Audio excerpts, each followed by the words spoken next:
for the fury of those who are oppressed. Oppressed people's nation. I'm only here for the people. Brown, this Nation Talk in the day. We're gonna be talking to a group from Olive Garden that have been they've been done wrong. And we're gonna start out.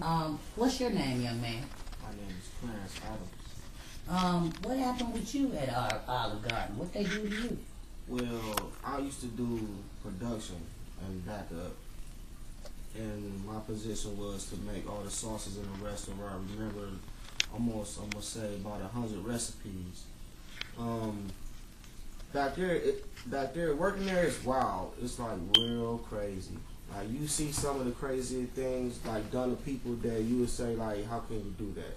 Well, my case is, well, I was talking to a young lady when she walked by. I asked her how her day was and everything. She said it was fine. So I asked her again. She got kind of loud and started cussing me out and everything. So as I followed her to the back,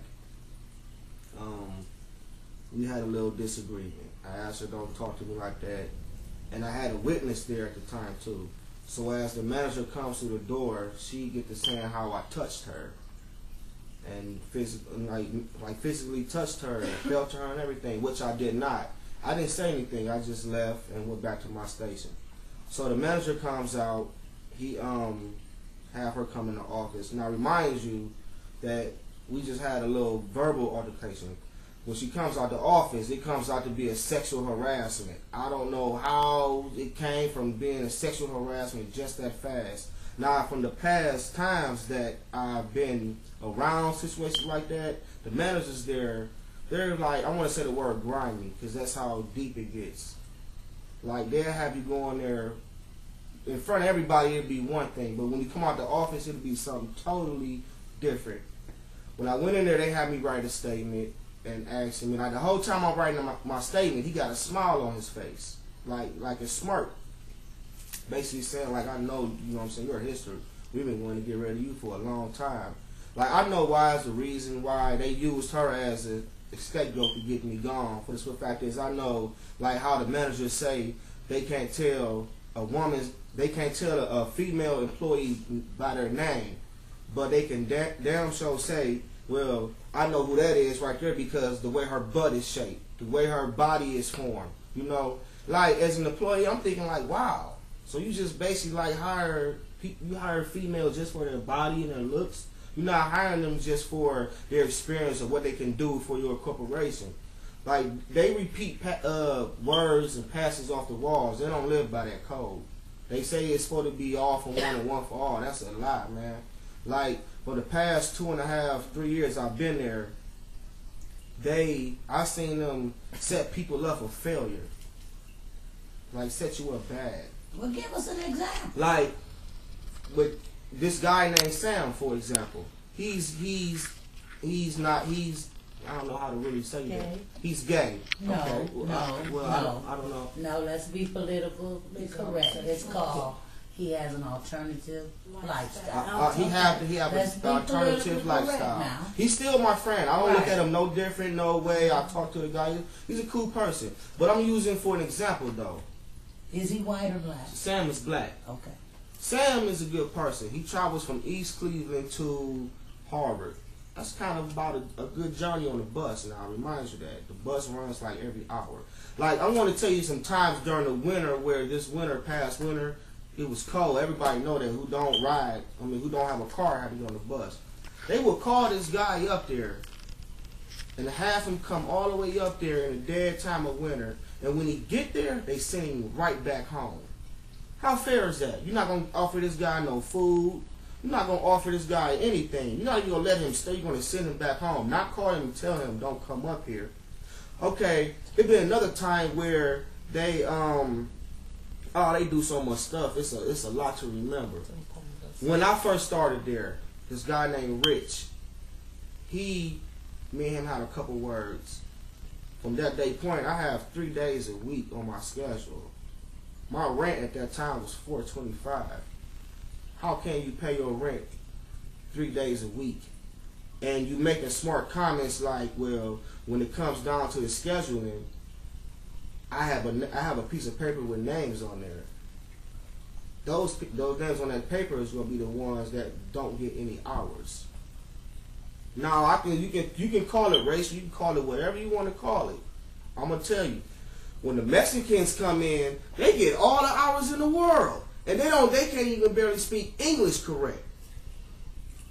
But you'd rather take these Mexicans and give them 40 hours when I come in there faithfully, no days missed, no absence, no anything. I do what you say, I do it to the fullest every day. But you'd rather take this guy here and put him in my position and give him 40 days a week, and he don't know nothing. He don't know nothing. You will feed them constantly, but the minute one of us pick up a ramekin of tomato sauce, we fired on the spot. We get them rolled up, suspension with no pay. Y'all got a policy say where you have to search everybody. Why do y'all pick individuals y'all want to search when the guy stealing is walking? Y'all let him walk straight out the door. What is that?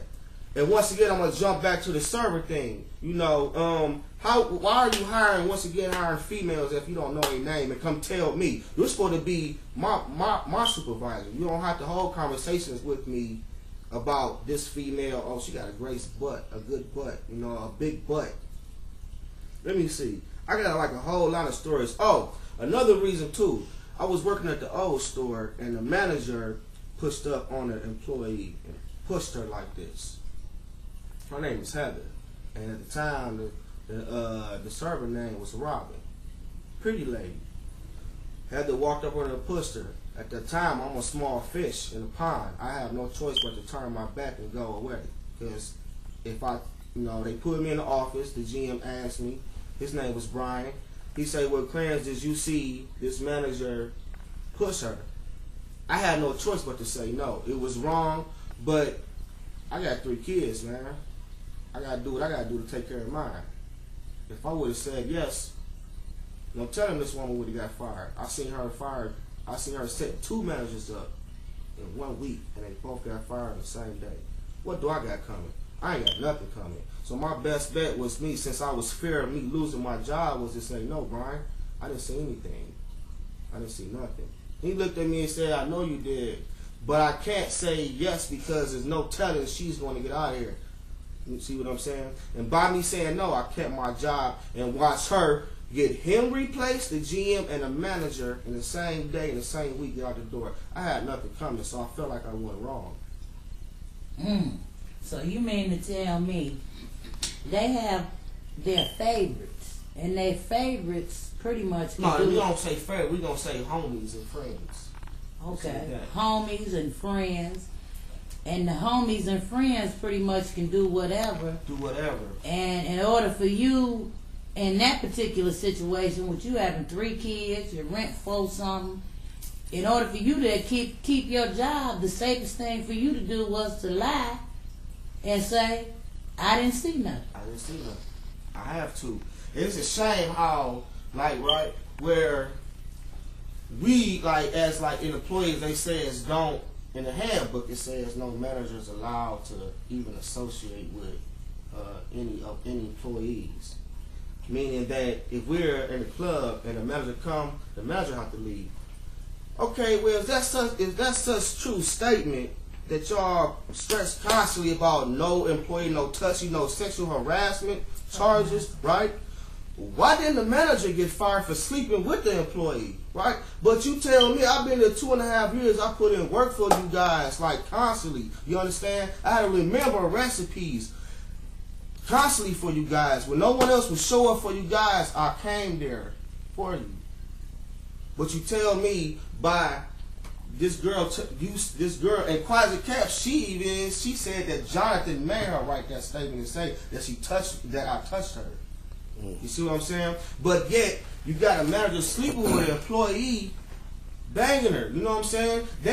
And y'all don't do nothing but suspend him and bring him right back in the same spot. You don't say nothing about the time when we got super busy on a Saturday night or a Friday night or a Sunday when none of your managers is around in the store for 30, 40 minutes. They come back, eyes is lit up red. You tell me, smoking, drinking, what was you doing? You know what I'm saying? That's a big question mark. But y'all bring it down on us very hard. It's like a workhouse there. Like they the security guards and CEOs constantly on your back. You know, another guy named Muhammad. He's a Muslim. He had to fast. He can't eat. They wouldn't allow this guy to go sit down when it's time for this man to eat. They have to, why would you have to question that?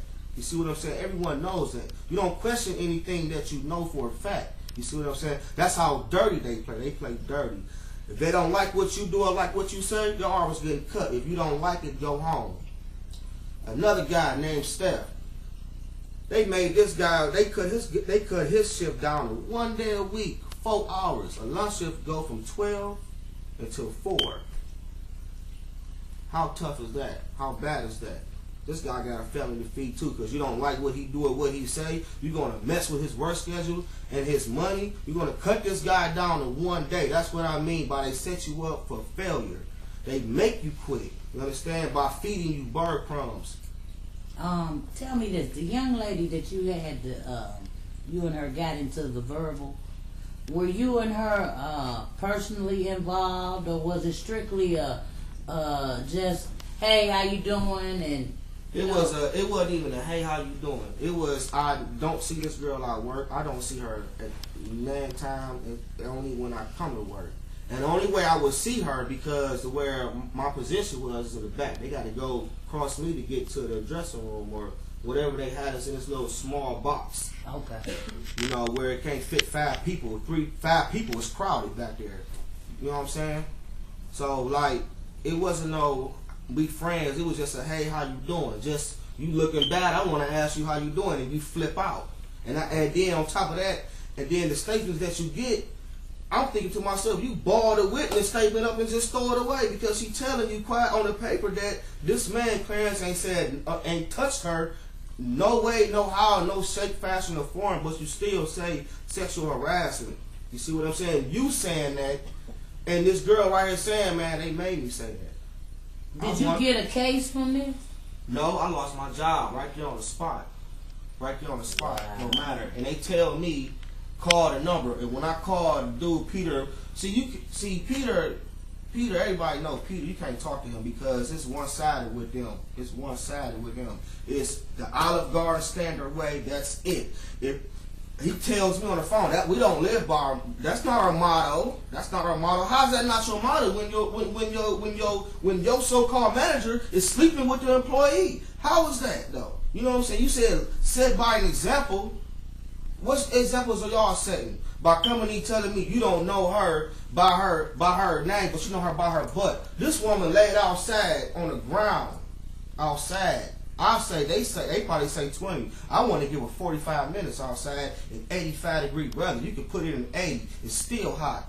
This woman laid outside on the ground in the grass, and when she came to the door, her face been printed in like she been laying on the concrete. You understand? The concrete. Her face was smashed in, and she still wasn't aware of where she was at. When she come to the door with the ambulance, this guy closed the door, y'all, and told her, no, you can't come in here. Pushed her back. No, you can't come in here. Why she can't come in here? It's much cooler in here than it is out there. You don't know if this lady about to, you don't know if her blood pressure rising. She about to, whatever, have a seizure. Let her come in here and sit down. And he pushed her back and told her no. Me and another employee walked to the door. He told us, go back to your station now. Go back to your station now. I have no choice but to listen. I got to go back to my station. But I'm still concerned about Miss Dorothea, though. You see what I'm saying? He don't let her in. Even the ambulance guy said, are you kidding me? You going to let this lady stand out here in this hot heat, cotton mouth, which means dry mouth. You understand? In this 80-degree weather. Wow. That's how much they don't care. Is there anything else you got to say about it? Man, I have a whole line of things to say. How they supposed to do the background check on Danny's phone. They missed, well, I'm going to say they missed. They just didn't look hard enough. The man switched the chip in his phone. They know everything. They know. I got a whole line of stuff to tell you.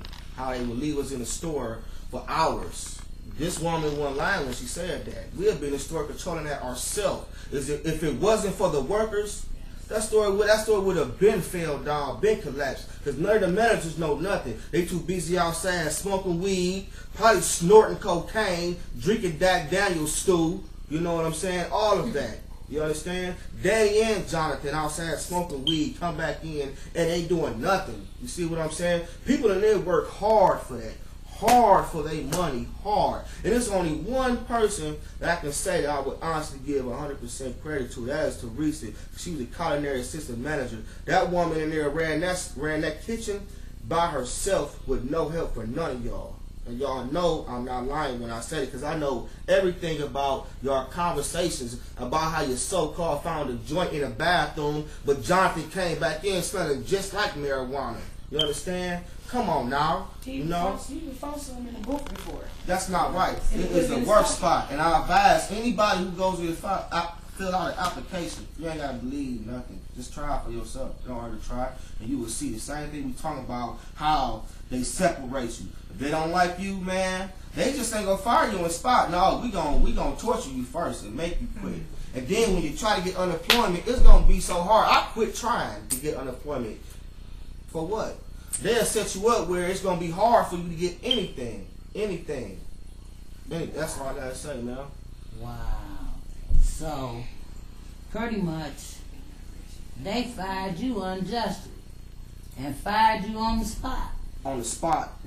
On the spot. And I asked him before I came in, man, am I gonna work? Because I don't want to come up here for nothing. That man told me, yes, you're cool. When I got up there, he looked me dead in my face and told me, we know I'm going to put it in my own words, your help is no longer, we don't need you anymore, Mr. Adams. Like, are you serious? Wow. Mm. You know what I'm saying? Like, wow.